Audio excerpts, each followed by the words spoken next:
বাংলাদেশে bullet train চালু করার প্রস্তাব আগে থেকেই দিয়েছে দেশের অন্যতম পরম বন্ধু চীন।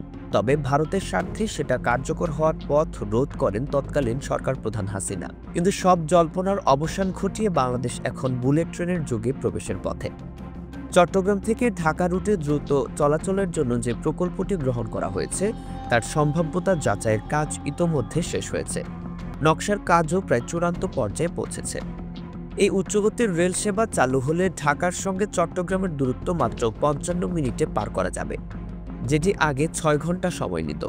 ট্রেনটি ঘন্টায় সর্বোচ্চ ৩০০ কিলোমিটার গতিতে চলবে এবং দিনে প্রায় ৫০০ যাত্রী পরিবহন করবে।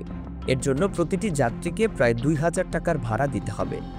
রোডম্যাপ অনুযায়ী রেলপথে মোট ৬টি স্টেশন থাকবে, যেগুলো হলো ঢাকা, নারায়ণগঞ্জ, কুমিল্লা, ফেনী, পাহাড়তলী এবং চট্টগ্রাম।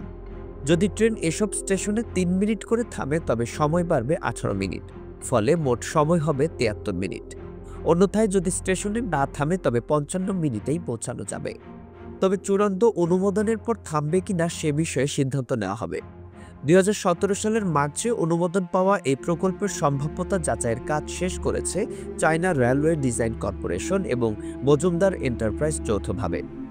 বর্তমানে এর বিস্তারিত নকশা তৈরির কাজ চলছে, যার জন্য ব্যয় হবে শত কোটি টাকা।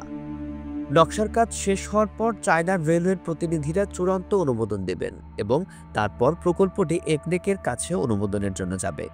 অনুমোদন পাওয়ার পর প্রকল্পের কাজ শুরু হবে। ঢাকা থেকে চট্টগ্রাম রুটের মোট ৩২১ কিলোমিটার রেলপথ রয়েছে। তবে উচ্চগতির ট্রেনের জন্য নতুন রেলপথটি প্রায় ৯৪ কিলোমিটার কম হবে এবং এই রেলপথের দৈর্ঘ্য দাঁড়াবে ২২৭ কিলোমিটার।